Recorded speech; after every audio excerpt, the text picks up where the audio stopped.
Here we have the outside of the 2018 Auto Sleeper symbol.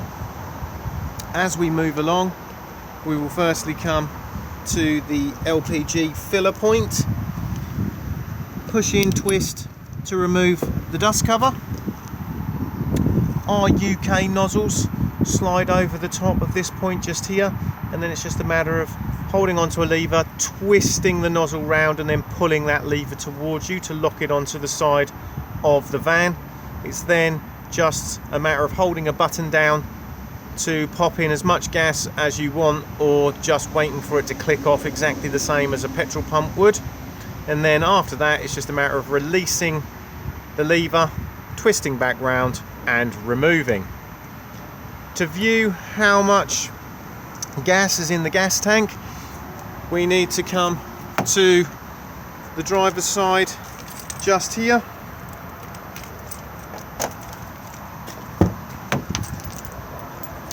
And the gauge is located just here. The gauge can only be viewed when the engine is running, and you'll see we start off with a red light and then a series of green lights letting you know how much gas is in the gas tank.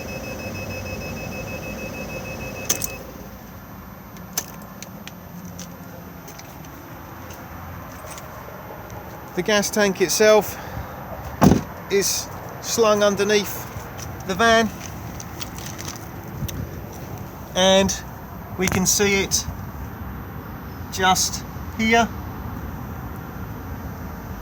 To isolate the tank fully, if required, you do need to go underneath and remove this plate just here. You'll see the little point just there that you need to pull to remove the faceplate. You will then find beneath it a brass knob, exactly the same as what you would find on a gas bottle.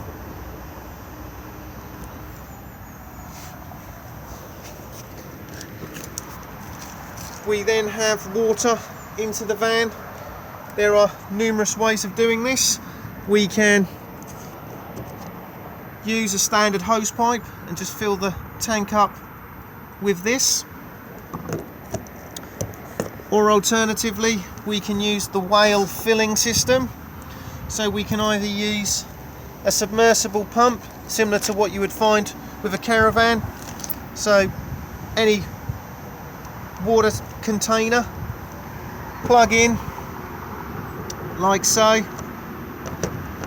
slide down, drop in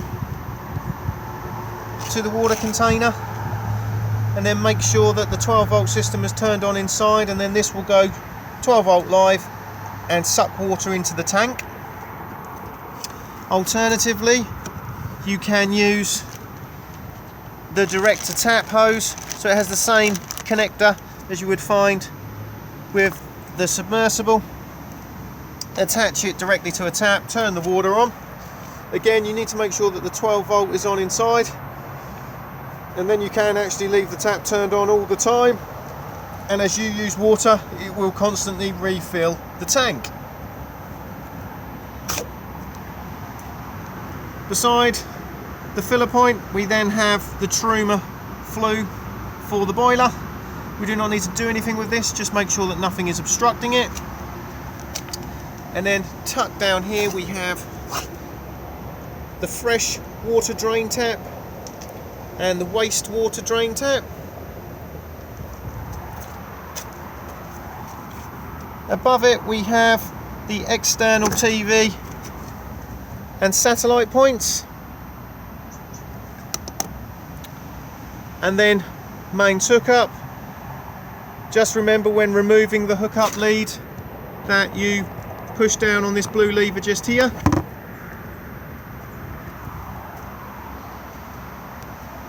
We then have both vents for the fridge freezer. As this is a fully winterized van, it does come with winter covers, so if you are using the van in extremely cold climate, these can be popped onto the fronts of both vents like so, and now the fridge will only vent from the very top and the very bottom, thus holding in some heat to make it run efficiently in cold weather. Do not leave these on in hot weather, or otherwise the fridge will just overheat and not work.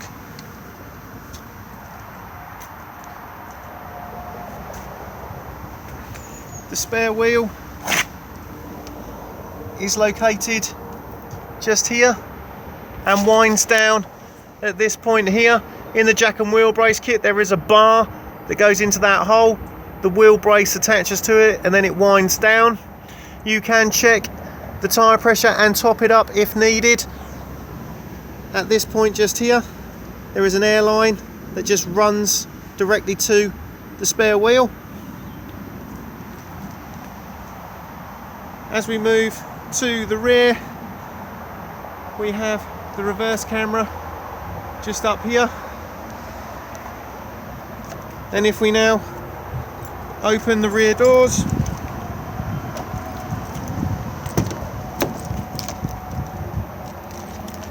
we have the location of the cassette toilet.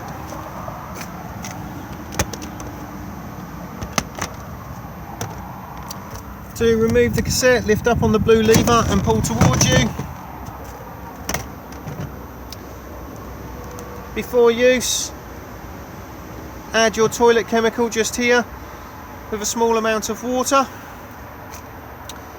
This is also where it empties from. Just remember that when you pour away, you hold the button in just here to release the vacuum inside. It's also advisable to keep this seal lubricated. Thetford do their own seal lubricant, but any silicone based lubricant is fine. This is also a nice easy way of giving the cassette a good clean. If anything gets wrapped around the float mechanism inside and it's giving you a false reading, you can twist this part here to gain access to the float itself. All of these now on wheels with a pull-out handle.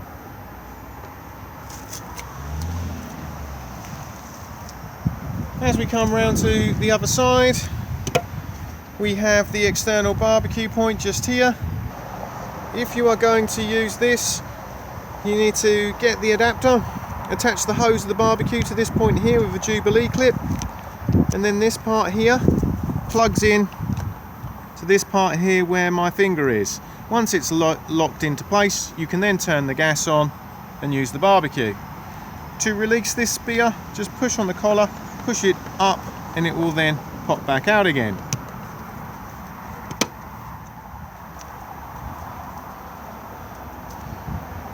Next we have the electric step, controlled on the button just here. This will also automatically go back in when the engine has been started. We then have the switch for the awning light, and beside it the switch for the low level blue LEDs. We have the 2-lay Omni-Store rollout canopy just up here. The awning wind and handle just locates into this point here, and then we wind the canopy out.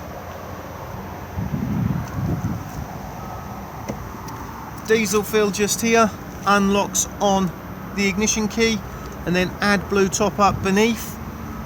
It will let you know on the dashboard when the AdBlue needs topping up. We then have tyre pressures just here, jack and wheel brace kit all underneath the passenger seat, and the vehicle battery sits underneath the floor of the cab. Bonnet release just here. This van has been fitted with Alco air top-up suspension, so the airbags are on the rear. We can see one just there. These can be inflated and deflated for comfort. Anywhere in the green is fine. They are no different than a car tyre, so they can be pumped up using a compressor, a foot pump or a hand pump. If you are using a high powered compressor, do be careful because you can pop the airbags if you pop in too much air too quickly.